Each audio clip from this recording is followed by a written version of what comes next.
The terrible earthquake and tsunami that devastated northeastern Japan and the subsequent damage to the Fukushima nuclear reactors continues to have repercussions for the American community as well.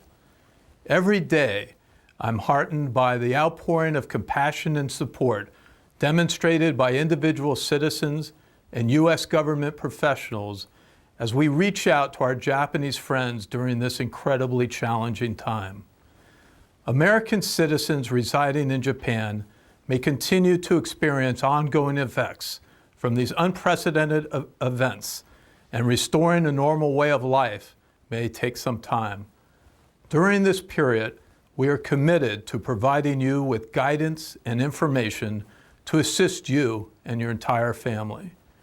Today, I want to take a few minutes to tell you a little bit more specifically about the actions we're taking at the embassy to address concerns we all have about the current situation. Staff at the embassy continually reviews the needs of American citizens, and since the events of March 11th, we are fortunate to have more than 100 colleagues from across our government who have joined us here in Japan to augment our efforts with expertise in nuclear energy, health, logistics, and other specialties. Let me tell you a little bit about what they have done in just the past 24 hours. On the radiation question, a multidisciplinary, multi-agency team, including experts from the Departments of Energy and Defense and the Nuclear Regulatory Commission, continue to analyze minute-by-minute information related to the damaged nuclear plant at Fukushima, and to work with the government of Japan to provide any and all needed technical assistance. These experts have also engaged industry specialists in study and evaluating issues related to safety and future planning. The United States Nuclear Regulatory Commission continues to recommend that U.S. citizens remain outside 50 miles or 80 kilometers of the Fukushima plant, or remain indoors as much as possible if departure within that area is not practical. Purely as a precautionary measure, and let me reemphasize that, this is purely precautionary. The U.S. Embassy is continuing to make potassium iodide tablets available to private U.S. citizens who have not been able to obtain it from their physician, employer, or other sources. We recommend that you do not take potassium iodide at this time. There are risks associated with taking this medication. You should only take potassium iodide if emergency management officials, public health officials, or your doctor tell you to do so. Bear in mind that we are making potassium iodide available to you only out of an abundance of caution. Until further notice, the tablets are available 7 days a week at our embassy and at the Nusano Hotel in Tokyo. Check our embassy website for details about times and addresses.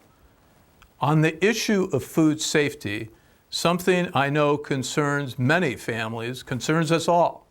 Our representative from the U.S. Department of Agriculture met with officials of the Japanese Ministry of Agriculture, Farming and Fisheries to understand steps that the government of Japan has taken to protect food supplies within the country. He reports that not only has the Japanese government ceased production and shipment of products from the affected prefectures, but restaurants and stores also have voluntarily stopped purchasing products from these areas. Fish are being tested before they are sold to consumers. As reports come in on water safety, we will continue to monitor and analyze the data and will do our best to provide you with any updated information. On health issues related to the crisis in general, government health experts from the U.S. Department of Health and Human Services, now based here at our embassy in Tokyo, met with officials of the Japanese Ministry of Foreign Affairs to discuss ways to harmonize our information and activities to the benefit of both nations. The exchange of scientific health information will not only support the current response, but also help us prepare for the future. We have established a health working group that includes not only our embassy medical team, but members from U.S. government agencies, such as the Centers for Disease Control and Prevention and the National Institutes for Health. This group meets continuously to review health issues, respond to developments, and make any needed recommendations. As spring break comes to a close, many families are eager to know how to plan for returning to school, work, and daily living. We will keep you informed regularly about our activities and our understanding of the situation so that you will have the current information that can assist you in making decisions to support your continued safety and well-being as residents of Japan. Our consular officers are working 24 hours a day during this critical period. Please do not hesitate to contact them. In the event that you need emergency assistance, you can also email Japan Emergency USC@state.gov with detailed information about your location and contact information, and you can also monitor the embassy website at japan.usembassy.gov.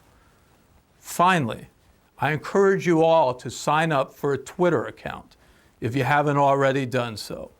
Over the past 2 weeks, we have found that Twitter messages are one of the best ways to distribute timely, accurate, and up-to-date messages during this ongoing situation.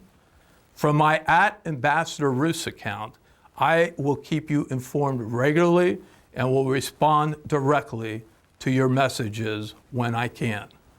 Thank you so much for taking the time to listen.